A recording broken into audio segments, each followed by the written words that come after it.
Hello everyone.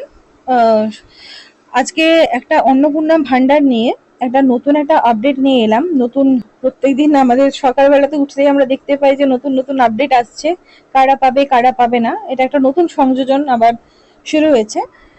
এখানে সবাই দেখতে পাচ্ছি যে এই অর্ডারটা কিন্তু department of women and child development and social welfare থেকে এটা পাবলিশ করা হয়েছে এই 8 তারিখে। ঠিক আছে, 8 জুলাই এটা পাবলিশ করা হয়েছে। এটা একটা মাই নিউজ। ঠিক আছে, অন্নপূর্ণা ভান্ডার নিয়ে এখানে সব এসডিও বিডিও যারা আছেন তাদেরকে নিয়ে একটা আলোচনা হয়েছে।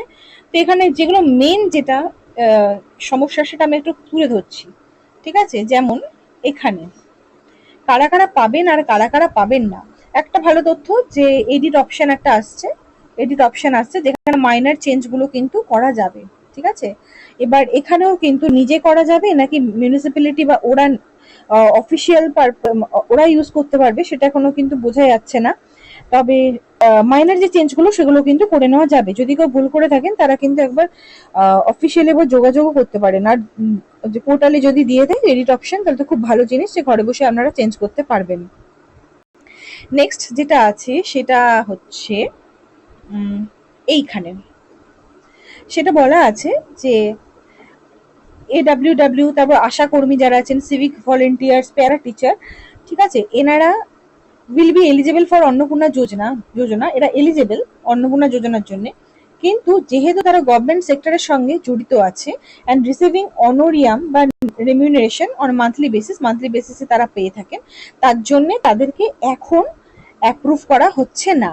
ফার্দার অর্ডার পরবর্তীকালে আরো নির্দেশিকা জারি হবে, সেই অনুযায়ী তাদেরটা এগোবে। ঠিক আছে, মানে এখানে কিন্তু ফ্যামিলির কথা বলার নেই কিন্তু কোথাও। এখানে শুধুমাত্র যারা আশা কর্মীর কাজ করছেন, যেসব মহিলারা সিভিক ভলেন্টিয়ার্স এর কাজ করছেন বা প্যারা টিচারের কাজ করছেন, তারা পাবেন না। এই মুহূর্তের জন্য তাদের ফর্মটা অ্যাপ্রুভ করা হচ্ছে না। পরবর্তী যে নির্দেশিকা আসবে সেই অনুযায়ী তাদেরটা হবে। ওকে, নেক্সট এখানে যেটা বলা আছে কাদের ফ্যামিলি মেম্বার্সরা পাবেন না, সেটা হচ্ছে ফ্যামিলি মেম্বার্স। এখানে কিন্তু সুন্দরভাবে বোল্ড লেটারে কিন্তু উল্লেখ করে দেওয়া আছে ফ্যামিলি মেম্বার্স যাদের গভর্নমেন্ট এমপ্লয়ি, মানে কোনো মহিলাদের ঘরের ফ্যামিলি মেম্বার যদি সরকারি কর্মচারী হয়ে থাকে, পেনশন পাই, ইনকাম ট্যাক্স পে করে থাকেন, should be considered or not as the notification does not mention about the family members. In this regard, it is informed that applicants from such family may not be brought under the approved list as of now. এনাদের কিন্তু family মেম্বার্সরাও কিন্তু পাবেন না। এখনো পর্যন্ত অন্নপূর্ণা ভান্ডারে তাদেরকে approve করা হবে না এনাদের ফ্যামিলি মেম্বার্সরা। ঠিক আছে, শুধুমাত্র তাদেরকেই যারা অ্যাকচুয়ালি নিডি আর এলিজেবল ওমেন তাদেরকে দেওয়া হবে। ওকে, এবার এখানে একটা প্রশ্ন আছে যেটা মানে খুবই, মানে কি বলবো, দুর্ভাগ্যবশত এখানে যে লিখেছেন যে 1 নম্বর হচ্ছে গভর্নমেন্ট এমপ্লয়ি। ঠিক আছে, ঠিক আছে, গভর্নমেন্ট এমপ্লয়ীদেরকে নয় তাও একটু মেনে নেওয়া যায়, যে ঠিক আছে তারা মাস গেলে একটা ঠিকঠাক মাইনে তারা স্যালারি পান। তাদের ফ্যামিলি মেম্বার্স বলতে ওয়াইফ পর্যন্ত ঠিক আছে, কিন্তু ফ্যামিলি মেম্বার্স যদি আরো একগাদা হয়ে থাকে কেউ পাবেন না, সেটা জিনিসটা বলাটা ভুল। যদি এমনও অনেক ফ্যামিলি আছে যাদের হয়তো জয়েন্ট ফ্যামিলি তারা হয়তো শো করেছে যে আমাদের জয়েন্ট ফ্যামিলি, তো একজন গভর্নমেন্ট এমপ্লয়ির জন্য কিন্তু গোটা ফ্যামিলির এই যোজনার আওতা থেকে বাইরে চলে যাচ্ছে তারা। ঠিক আছে, তো এই জিনিসটা জানি না মেনে নেওয়াটা সম্ভব নয়। ঠিক আছে, গভর্নমেন্ট ওয়াইফ মানে যারা চাকরি করেন তাদের ওয়াইফদেরটা তাও মেনে নেওয়া যায় যে হ্যাঁ ঠিক আছে, তার হাজবেন্ড একটা স্যালারি পাচ্ছেন, আশা করা যায় যে তার বেসিক নিডস গুলো তার ফুলফিল হয়ে যায়, সবকিছু ঠিক আছে, তাও মেনে নেওয়া যায় এটা। কিন্তু এখানে একটা কথা লিখেছে পেনশনার্স। এবার এই পেনশনার্স এর অনেক স্ল্যাব আছে। ঠিক আছে, এক হচ্ছে যারা ডাইরেক্ট সরকারি পেনশন পান, একটা হচ্ছে ডাইরেক্ট সরকারি যারা পেনশন পান। ঠিক আছে, তাদের কিন্তু ডিএ বাড়লে ডিএ বাড়ে, তাদের মোটামুটি তারা পেনশনটাও ঠিকঠাক একটা কোনো রকমে চলে যাওয়ার মতো তারা একটা তাও পান একটা। কিন্তু এমন অনেক পেনশন ভোগীরা আছেন যারা কিন্তু ওই ইপিএফ এর আন্ডারে তারা পড়েন। ঠিক আছে, ইপিএফ 95 প্যান 95 যেটা, ঠিক আছে, তার আন্ডারে তারা পেনশন পান, বহুদিন আগে রিটায়ার্ড করে গেছেন। তাদের কারোর মানে তাদের পেনশন 2000 টাকারও কিন্তু নিচে।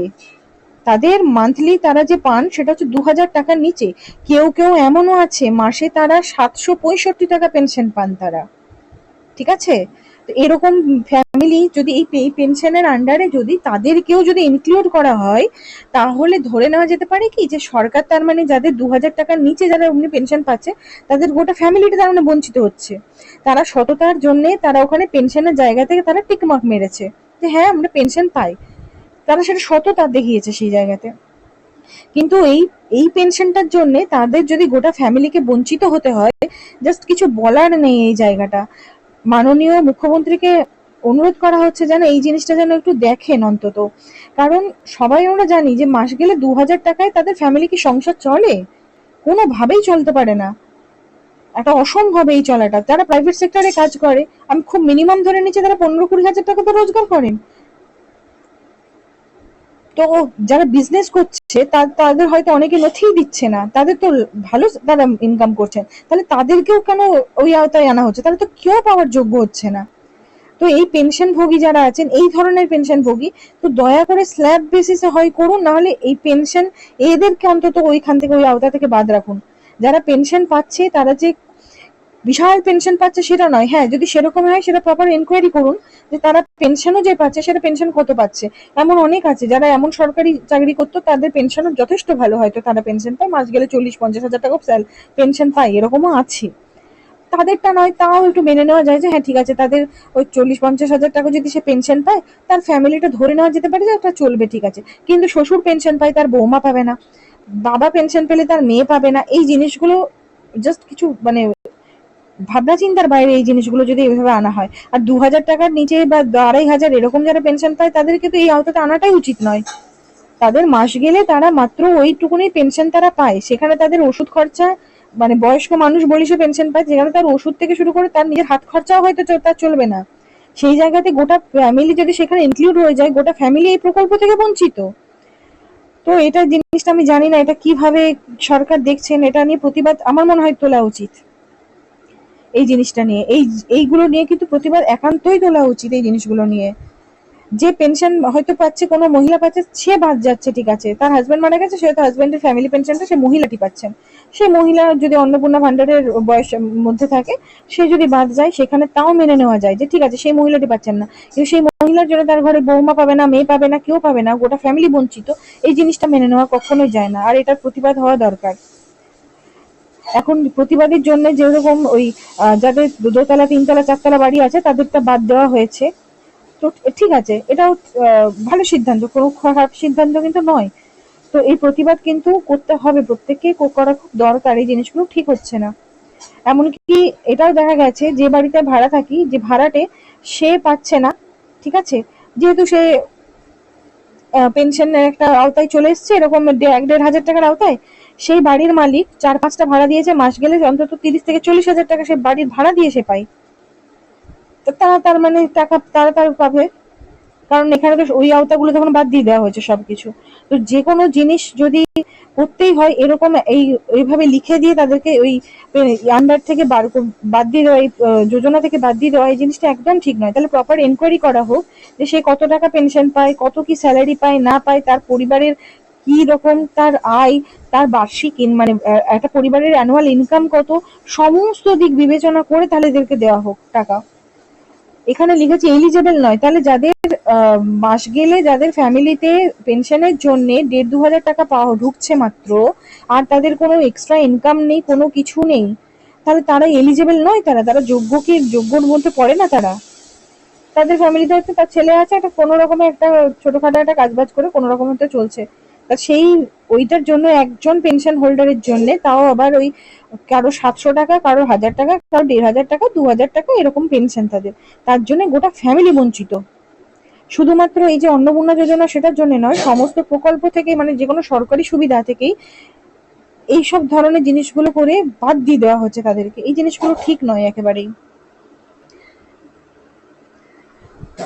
তারপর এখানে যারা সিনকোনা প্ল্যান্টেশনের যারা আছে তাদেরটা বলা হয়েছে, এই যে দেয়ার ওয়্যার কোয়েরিজ ওয়েদার ওমেন জিএসটির এটা 3 or more রুমস 50 ডেসিবেলের এগুলো কনসিডার অর নট, এগুলো হচ্ছে কোয়ারি করা হবে। তাহলে কোয়ারি সবগুলোকেই করা হোক, সবগুলোকেই তাহলে কোয়ারি করা হোক।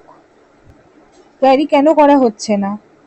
যিনি পাবেন, যিনি নিজে হয়তো পাচ্ছেন তাদেরকে বাদ দিচ্ছেন, তাও মেনে নেওয়া যায় যে হ্যাঁ ঠিক আছে তিনি একটা কিছু তো পাচ্ছেন, তিনি পাচ্ছেন স্যালারি বা কিছু, যাই হোক, কিন্তু তার জন্য তার গোটা ফ্যামিলি ভুক্তভোগী হচ্ছে, এই জিনিসটা একেবারেই ঠিক নয়। জানি না আমার কথাটা হয়তো অনেকের ভালো লাগতে পারে, নাও লাগতে পারে, কিন্তু এটা আমার মতামত, কারণ আমি নিজে দেখেছি যে তাদের ফ্যামিলিগুলো কিভাবে তাদের চলে। তারা কিন্তু যথেষ্ট দরিদ্র সীমার, মানে দরিদ্রর মধ্যেই তারা চলে। তাদের সরকারি হয়তো চাকরি করেছে, কিন্তু বহুকাল আগে তারা রিটায়ার্ড করে গেছে, সেই সময় তারা সেরকম কিছু পায়ও নি। আর পেনশন তো পাই ওই তো 1000 টাকার নিচে, 700 800 এরকম পেনশন তাদের হয়ে আছে, 1500 1800 এরকম পেনশন হয়ে আছে। তো তারা কিন্তু, তাদেরকেও ওই আওতাতে কি করে ফেলে দেওয়া হচ্ছে এটা ভাবা যাচ্ছে না। এরকম যদি নোটিশ যদি প্রত্যেক দিন দিন যদি এরকম ভাবে যদি বেরোতে থাকে, তাহলে তো এটা হতে পারে না, তাই না? তাহলে তারা যে এলিজিবল নয়, এটা তাহলে প্রপার ভেরিফিকেশন করা হোক তাদের ঘরে গিয়ে, তো তারা সত্যি তারা মানে এলিজিবল কি এলিজিবল নয়, এরকম তারা কি পেনশন পায় সেটাও দেখতে হবে। আর যদি সবাইকে, যদি ওই পেনশন হোল্ডারদেরকে যদি সব ডাইরেক্ট পেনশনের আন্ডারে সব এক পেনশনের স্ল্যাবে যদি ধরা হয়, তাহলে যারা ওই রকম পেনশন পাচ্ছে 700 800 900 1000 1500 2000, যারা ডাইরেক্ট সরকারি, তাদেরকে তাহলে ডাইরেক্ট সরকারি পেনশনের আওতায় আনা হোক, তারাও পাক তাহলে ডাইরেক্ট সরকারি পেনশন, যেখানে ডিএ বাড়লে ডিএ পাবে, সবকিছু পাবে, তারা ফেসিলিটিস পাবে, সমস্ত কিছু। কোনো ফেসিলিটিস পাবে না তারা, কোনো কিছু ডাইরেক্ট সরকারি পেনশন পাচ্ছে না, কিন্তু তারা কোনো প্রকল্পতেও আসতে পারছে না যেহেতু পেনশন কিছু একটা পাচ্ছে। তো এই জিনিসটা তো ঠিক নয়, এই দ্বিচারিতাটা। তো আমি মাননীয় মুখ্যমন্ত্রীর কাছে একমাত্র অনুরোধ করতে পারি যে আপনি প্লিজ এই জিনিসগুলো দেখুন। তো আমার সঙ্গে একমত হলে প্লিজ কমেন্টে জানান, কমেন্ট সেকশনে জানান এই জিনিসগুলো, ঠিক আছে? So thank you so much.